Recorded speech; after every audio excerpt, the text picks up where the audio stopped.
The internal rotator cuff. Neglecting these muscles will risk injury and restrict you from your full pushing strength. This internal rotator cuff is the base for pushing, and as breakers, we push all the time. So it's vital we get aware of this base and strengthen it. A short video will not give you every detail you need, which will largely make the exercise a waste of time, and it may even contribute to your injury. That's why I'm here to help you get this right.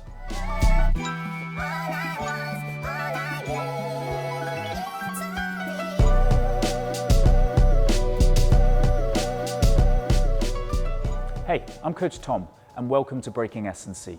So, the outline of this video. First, we're going to run through the mistakes I see.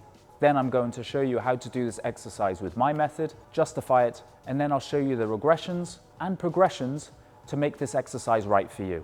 There are a bunch of muscles which cause internal rotation, but the one we're trying to feel and isolate is the subscapularis.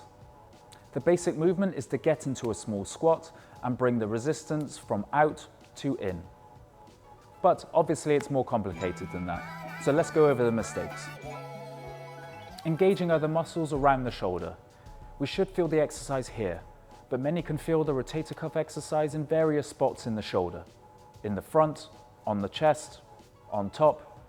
This is loading the area incorrectly, and usually means you are relying on your joints, surrounding tissues, or injured area, instead of your stabilizers.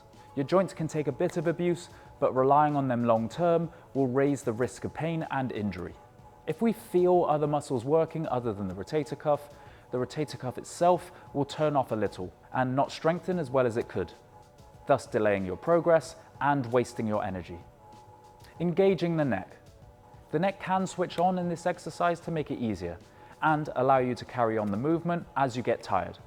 When the neck comes on like this, it reduces the gap between your shoulder joint and the bones at the top of the shoulder. This can lead to bones pinching on the joint, causing pain, discomfort, and weakness. Going past flexibility. Many people go as far as they can possibly go, instead of only going where the rotator cuff takes them. If you go too far, you will most likely turn off the right stabilizing muscles to get you that far, and start loading the joint and the injured area. If we don't load the stabilizers, the exercise won't strengthen them as effectively. Torso shifting. This is not the worst mistake at the beginning, but it does mean you are not fully engaging the right muscles when you do this exercise. The torso shift comes from using other areas apart from your hips to stabilize, so it's a mistake we need to iron out. Choosing a progression which is too difficult for your uncompensated strength level.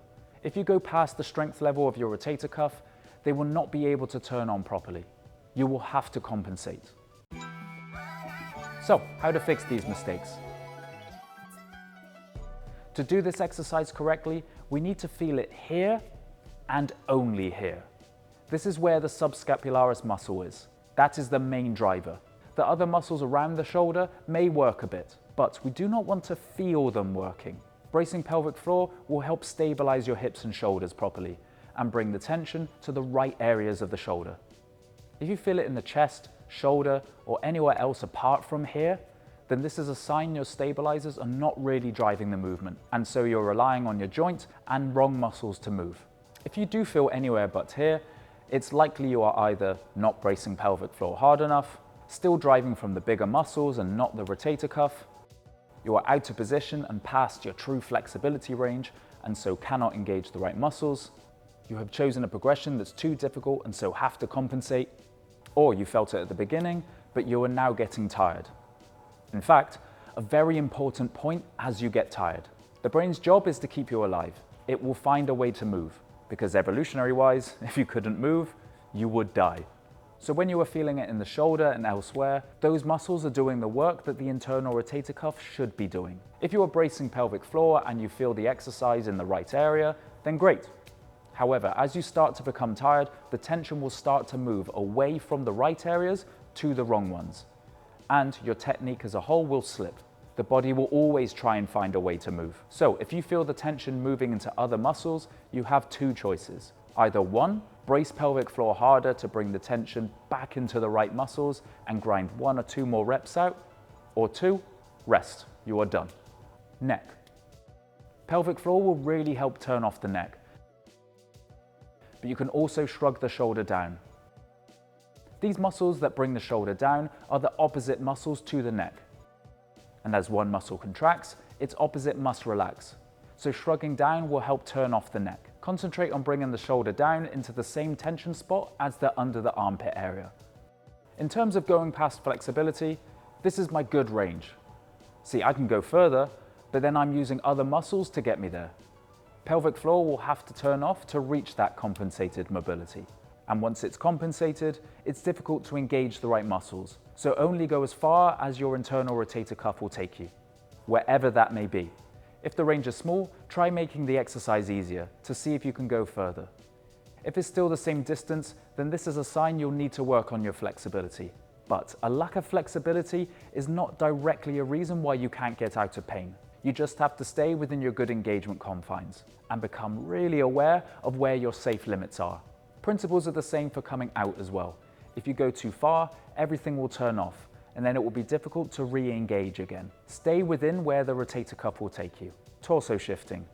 We just want to stabilize the hips more, using pelvic floor. Stabilizing the hips through pelvic floor bracing will straighten the torso, and because the hips are very connected to the shoulder, it will mean the shoulder stabilizers are engaged even better. What can also help with this is just to go into a little bit of a squat instead of standing straight.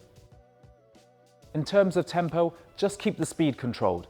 Otherwise, you can do a tempo of 2 seconds out and 1 second in. Now, this is the muscle you want to feel when you are pushing, in any pushing movement. This is how you can tell you are putting weight through the muscles and not resting through your joints. Breakers push all the time, so we need to get aware of this muscle to stop injuries from happening. Getting injured is the fastest way to lose your strength. So, what if you have an injury?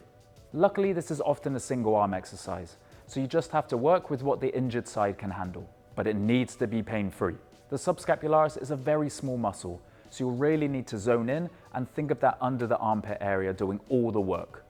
If you feel pain, this may be a sign the weight is too much. If the pain happens in the middle of a set, it's probably a sign your muscles are tiring. Rest, possibly make it easier, and go again. To improve, watch yourself in the mirror or film yourself. So, onto the regressions and progressions. Now, the internal rotator cuff are small muscles, but still muscle. They can still get stronger. The stronger the base, the more you can maximize your push. So never stop progressing. Here are the ways to build this move. You may be surprised how much you need to regress in order to feel the right area working. The methods may be different, but again, the principles will be the same across all of them.